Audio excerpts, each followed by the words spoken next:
We were filming a project that I co-produced, The Man in 3B. Talking to Carl Weber, and I was like, man, I got a couple scripts, and would you mind looking at one of them to see if there's something there, there's enough meat and potato there to build that out into a book. If you got a really good script and it's already a book out there that's making noise and getting buzz, that's going to be tough for some network or studio to say no to, because it's just multi-platform buzz and excitement about this thing.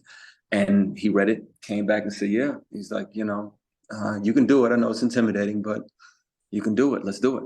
And that was Ladies Night, which ended up being, I changed the title because by 2019, when I licensed it to Tyler Perry Studios, BET already had a show called Ladies Night. If anybody's gracious enough to let me in the room and discuss my intellectual property, my content, I'm going to seize that moment and have fun with it. I'm going to try to make sure I'm prepared to answer every question that they have, and even some that they wouldn't even think to ask.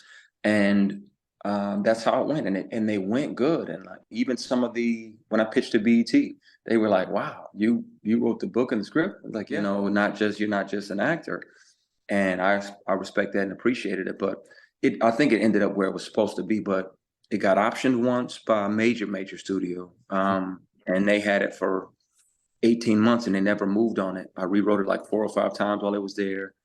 And then I got it back because once the time lapsed, and then a casino in Vegas optioned it for about 6 or 9 months, and they never did anything. And I think actually that casino kind of looked at mine, wrote one of their own, and there was nothing like that. And I wanted to do this like, it would have that Magic Mike Chippendales element, but the rest of everything in it was going to be, the show, All the Queen's Men. It was going to be the drama, the dramatic moments, somebody owes somebody money. She's getting harassed by her boss, and she eventually has to kill him, and all this other stuff, like a wonderfully crafted, dramatic piece, that also happened to have this male exotic component, but that wasn't essentially the story.